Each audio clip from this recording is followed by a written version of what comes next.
Hi guys, it's a rainy morning and I hope you guys are safe. Stay indoors, have a cup of coffee and chill.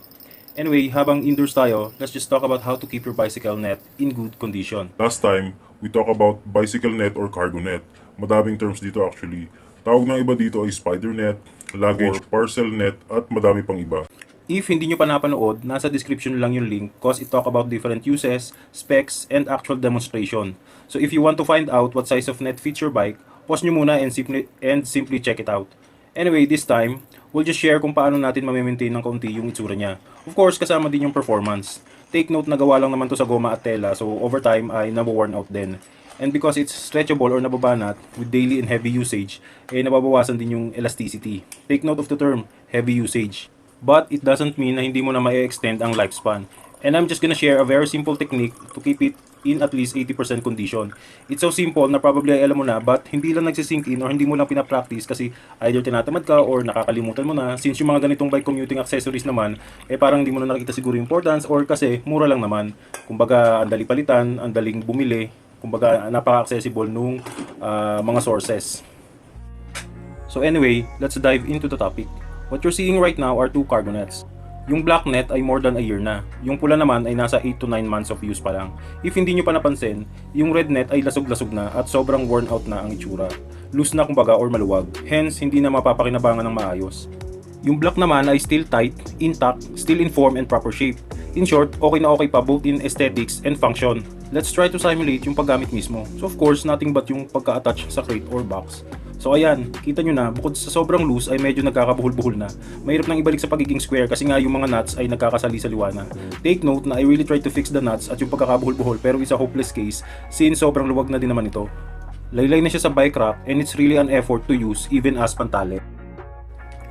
Let me show you again how the black net looks like if ito naman yung nakatali sa wood crate. So kita nyo naman na intact ang pagkakalapat ng ropes. Ito naman ay naka-attach yung red dun sa wood crate and isang maliit na karton with a black net underneath. In short, mas mataas ang clearance or coverage ng net, both black and red. But mahina na ang elasticity ng red compared sa black na parang bago pa halos. Ngayon naman, ipapakita ko yung talagang brand new or hindi pa nagagamit na net. Fresh from the box kumbaga. So that we can compare these three. I just pick a blue color para mas madaling ma-differentiate. So yung blue, yun yung bagong bukas at hindi pa gamit. Backup net ko yan. Yung black naman ay with more than a year of usage na. Yan yung for regular use ko. Yung red ay mga 3 months pa lang na nagagamit. Hindi sa akin yan but I have been a witness to how it's been used. Kaya hindi na rin talaga ako nagulat why it turned out that way. Yung black ay wala na talagang 6 rubber pegs dahil inalis ko na para magkasya yung hooks sa personalized na butas ng mga wood crates and baskets ko. Take note na yung mga hooks ay natatanggal kasi feature niya talaga yon. Hindi siya naka-permanent para pwedeng may reposition yung hook based sa actual needs mo. Kumbaga flexible siya. Let me just show you a direct comparison between the blue, black, and red net na nakapatong sa wood crate. This is for you to see how damaged yung red and how intact naman yung blue. Manipis na yung tali mismo and malaki na masyado ang uwang or gaps ng mga butas.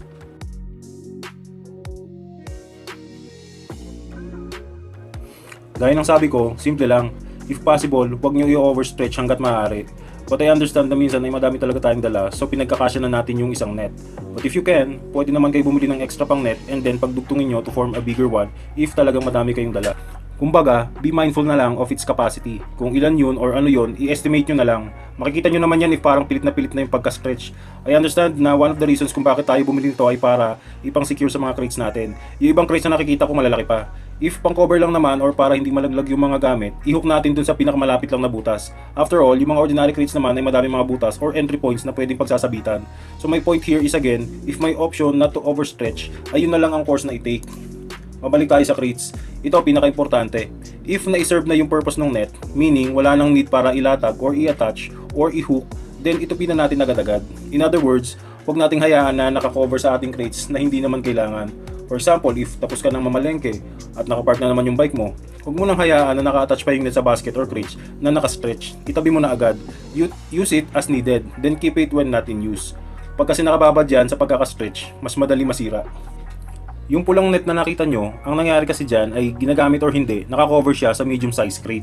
So imagine from day 1 to its 9th month ay nakastretch yung net. So ayun, dahil walang tanggalan, laging batak, humina yung elasticity at numipis na yung garter, pati yung tela niya numipis na, kaya nag-loose.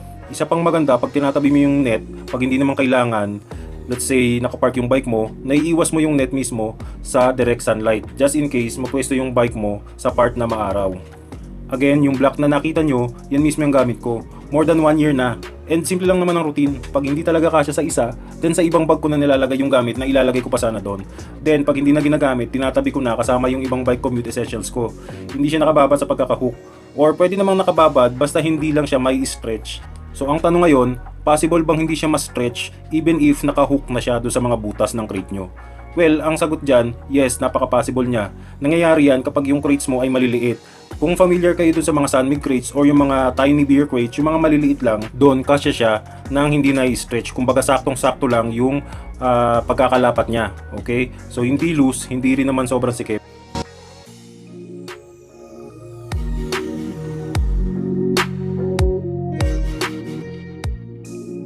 So ayan lang naman yan. Simple lang, di ba? Probably nakakalimutan lang naman natin at napapabayaan dahil nga mura lang eh. So kumbaga napakadaling palitan or marami kang pagbibilhan.